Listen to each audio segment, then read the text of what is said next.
Hello students, welcome back again to my Hindi channel, The Unforced Hindi 721. Today I am going to explain the poem नीर का निर्माण फिर। ये कविता हरिवंश राय बच्चन ने लिखा है। हरिवंश राय बच्चन का ये कविता बहुत ही सुंदर है। इस कविता की ये कविता संपूर्ण कविता है। उनके जीवन के बारे में ही बताया गया है। जीवन में संघर्षों, दुखों तथा निराशा को मात देने वाली कविता है ये। तो हम लोग कवि कहते कि इधर हम लोग पढ़ते पढ़ते हम लोग समझेंगे, ठीक है। नीर का निर्माण फिर, नेह का आह्वान फिर, वह उठी आंधी की नभ में, छा गया सहसा अंधेरा, धूली धूसर बादलों ने भूमि को इस भांति घेरा, रात सा दिन हो गया, फिर रात आई और काली, लग रहा था अब न होगा इस निशा का फिर सवेरा। तो इधर जो भी टफ वर्ड्स है स्टूडेंट्स, हम लोग वो पहले पढ़ लेंगे। ये पोएम बहुत ही इजी है, इधर टफ वर्ड्स ना के बराबर है, फिर भी थोड़ा बहुत हम लोग जानेंगे। नीर का मतलब आपको तो पता ही होगा। नीर का मतलब घोंसला है। नेह का मतलब है प्रेम। आह्वान का मतलब है पुकार। नभ का मतलब है आकाश। सहसा मतलब अचानक। धूली धूसर का मतलब है धूल से भरा हुआ। निशा का मतलब होता है रात्रि, और सवेरा का मतलब तो आपको पता ही है सुबह। तो ये नीर का निर्माण फिर का ये जो पोएम है, इसका रचना काल वो काल है जब कवि की पत्नी की मृत्यु हो चुकी थी और जीवन में चारों ओर निराशा घिर आई थी कवि के जीवन में। ऐसे समय में बच्चन के जीवन में तेजी सूर्य का प्रवेश हुआ, जो स्वयं भी बहुमुखी प्रतिभा की धनी थी। तेजी के आने से कवि को वो स्वीकारना पड़ा कि जीवन में ध्वंस और निर्माण को प्रक्रिया तो चलती ही रहती है। इससे ना घबराकर उसको फेस करना चाहिए। कवि प्रकृति के माध्यम से ये स्टेंजा में, इस पंक्ति में कह रहे हैं कि एक दिन अचानक आंधी आने से आकाश में अंधेरा छा गया। मतलब कवि की पत्नी की मृत्यु हो गई। पूरी धरती धूल से अट गई। दिन में ही रात का आभास हो गया। फिर काली रात्रि भी आई और ऐसा लगने लगा मानो अब कभी सवेरा ना होगा। दरअसल कविता की इन पंक्तियों में कवि ने पत्नी श्यामा की असमय मृत्यु से जीवन में अचानक घिर आई निराशा का चित्रण किया है। तो इस पंक्ति का माने, मतलब उसका अर्थ आपको समझ में आया होगा। अभी हम लोग जाते हैं दूसरी पंक्ति में। रात के उत्पात भय से भीत जन जन भीत कन कन, किंतु प्राची से उषा की मोहिनी मुस्कान फिर नीर का निर्माण फिर नेह का निर्माण फिर। इधर उत्पात भय, ये मतलब उत्पात भय मतलब एक भय के बारे में बताया गया है। भीत मतलब डरे हुए, प्राची मतलब पूरब, उषा का मतलब है वो समय जब रात्रि और प्रातःकाल का मिलन होता है, उषा। मोहिनी का मतलब है मन को मोहने वाली। तो ये अंश नीर का निर्माण फिर कविता की ये अंश का मतलब है। कविता के इस अंश में कवि कहते हैं कि रात्रि में होने वाले उत्पात की कल्पना करके ही लोग भय से शिहर उठते हैं। प्रकृति का कनकन डर जाता है। तभी पूरब से उषा की मोहिनी मुस्कान से लोगों का भय दूर हो जाता है, उनके दिल खिल उठते हैं।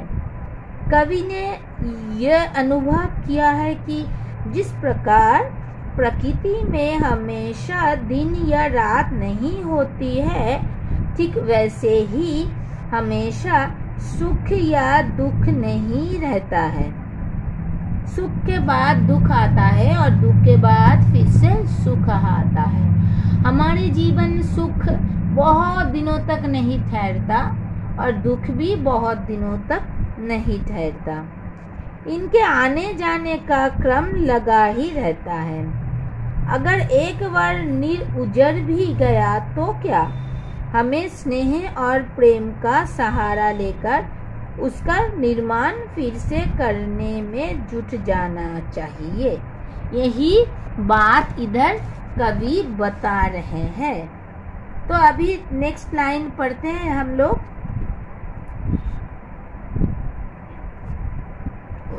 वो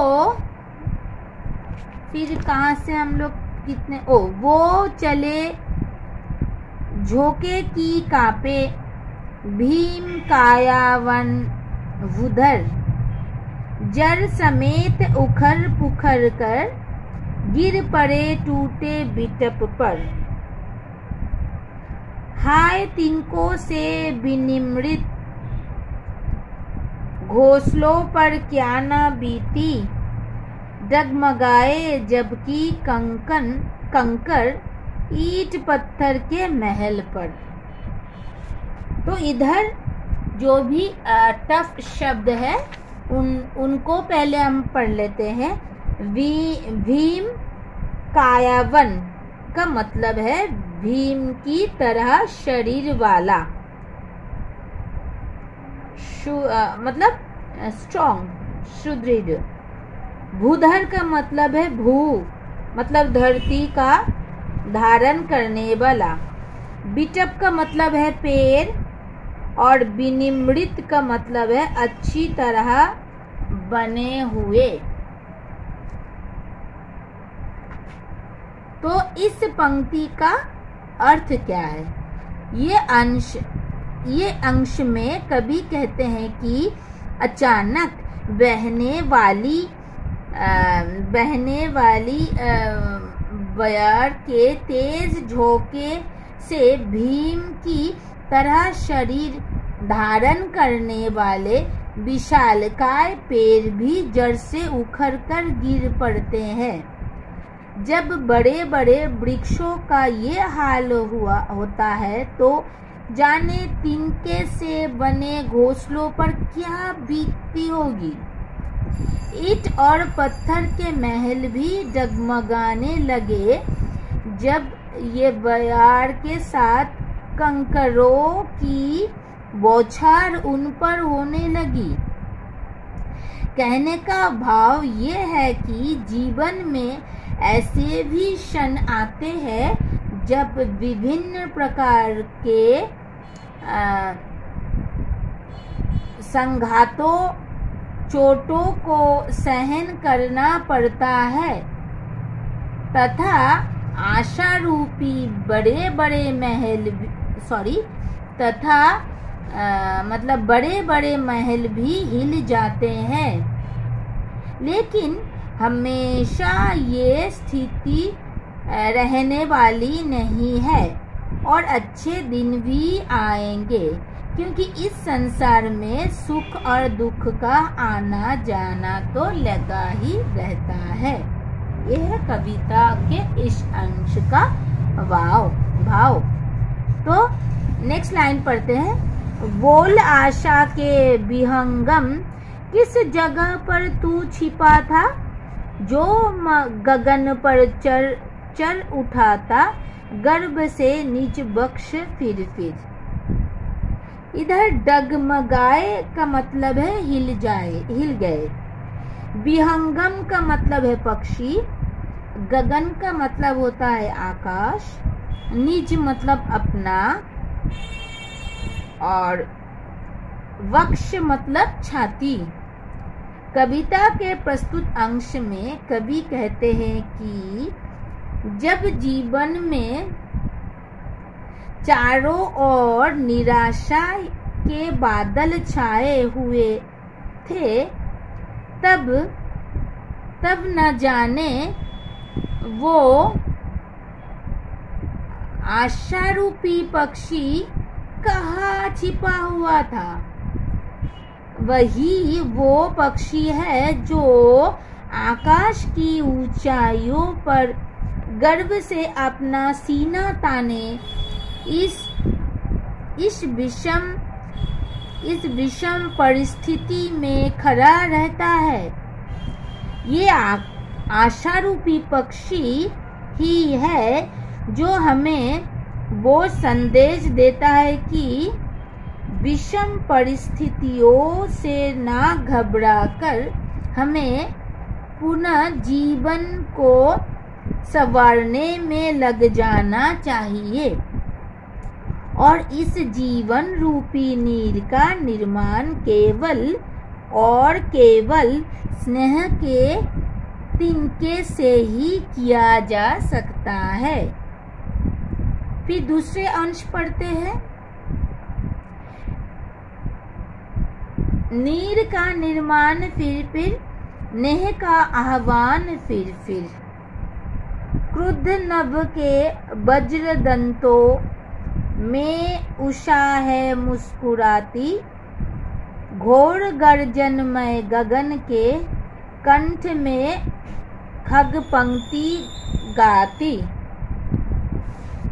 तो इस अंश में कवि ने क्या बताया है? क्रुद्ध मतलब गुस्से से, वज्र दंतो मतलब पत्थर के समान दांत, गर्जनमय का मतलब है गर्जन मतलब बादलों का शोर से भरा हुआ, और खग का मतलब होता है पक्षी।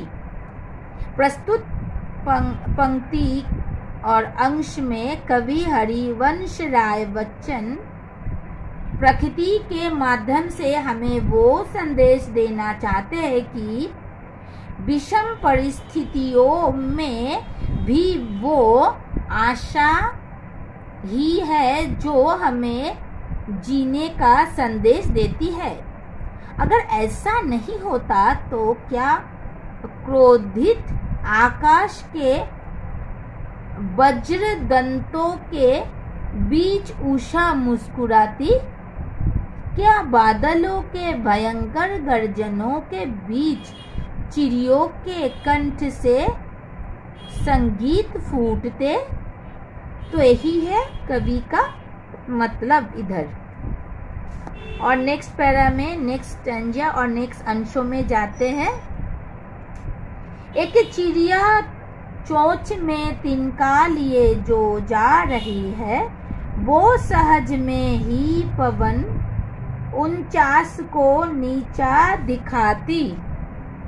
इधर सहज का मतलब है स्वाभाविक रूप में। सहज का मतलब है स्वाभाविक रूप में। पवन का मतलब है वायु। 49 का मतलब है प्रचंड वेग से चलने वाला वायु। प्रस्तुत अंशों में बच्चन जी ने हमें ये संदेश देना चाहते हैं कि इस संसार में जीवन जीने में आशा और आत्मबल की बहुत बड़ी भूमिका है। आशा और आत्मबल के सहारे एक छोटी सी चिड़िया विनाश के बाद भी चोंच में तिनका दबाकर फिर से नीर के निर्माण में लग जाती है। उसके साहस और उसकी आशा के सामने शक्तिशाली पवन भी नहीं ठहर पाता। चिड़िया उसे भी नीचा दिखाती है। फिर क्या हुआ, इसके बाद का लाइन हम लोग पढ़ते हैं। कहाँ पे हैं हम लोग?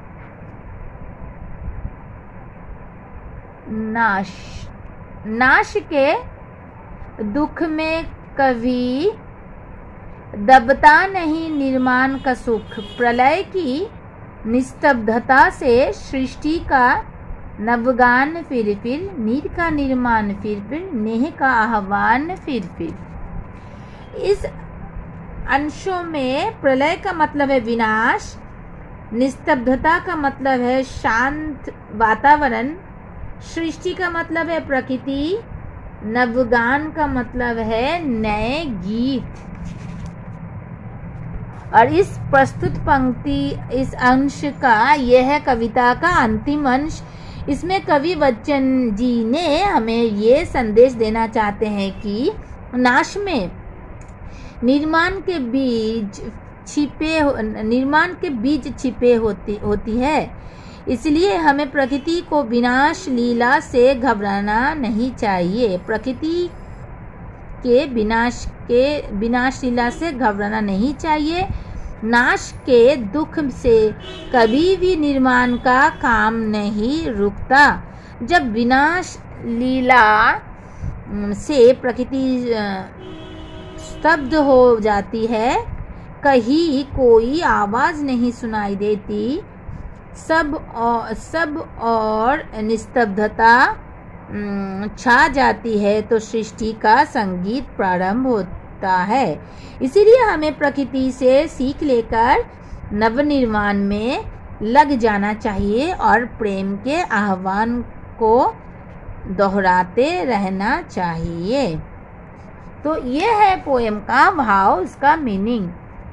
तो ये लगता है स्टूडेंट, मुझे मतलब लगता है कि आप लोगों ने इसका मीनिंग को पूरी तरीके से समझा।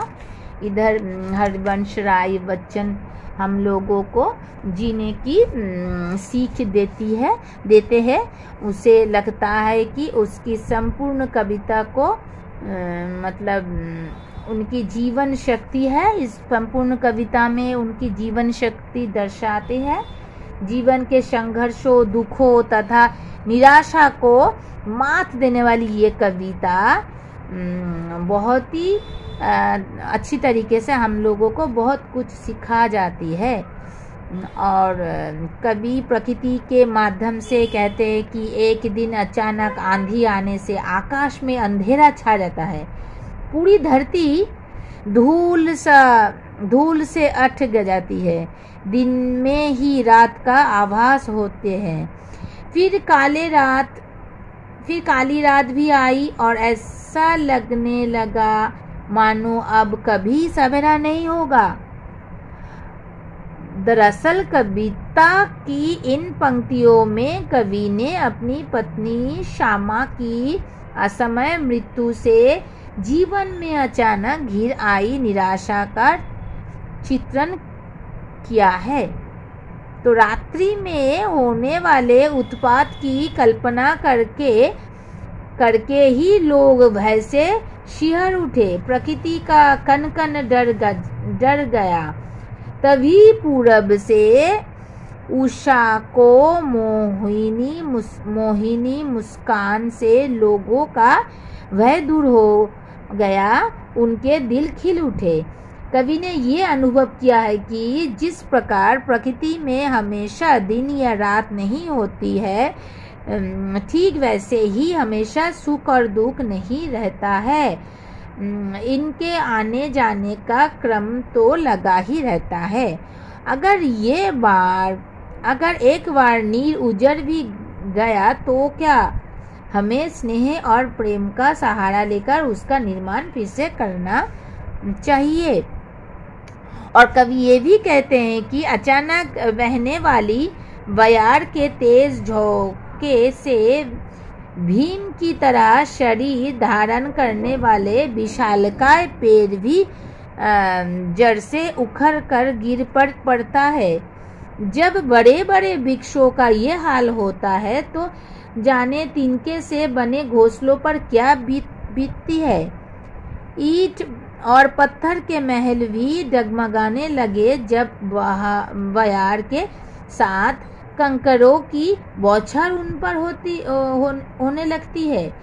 कहने का भाव ये है कि जीवन में ऐसे भी क्षण आते हैं जब विभिन्न प्रकार का संघर्षों और चोटों को सहन करना पड़ता है। आशा रूपी बड़े बड़े महल भी हिल जाते हैं, लेकिन हमेशा ये स्थिति रहने वाली नहीं है और अच्छे दिन भी आते हैं। तो जब जीवन में चारों ओर निराशा के बादल छाए हुए थे, तब न जाने ये आशा रूपी पक्षी कहाँ छिपा हुआ था। वही वो पक्षी है जो आकाश की ऊंचाइयों पर गर्व से अपना सीना ताने इस विषम परिस्थिति में खड़ा रहता है।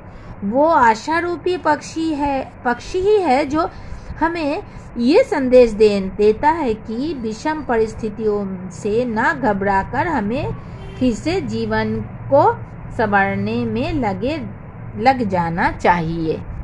तो यही है कविता का अर्थ। मुझे लगता है बच्चों कि तुम्हें आपको इसका अर्थ पूरा समझ में आ गया होगा।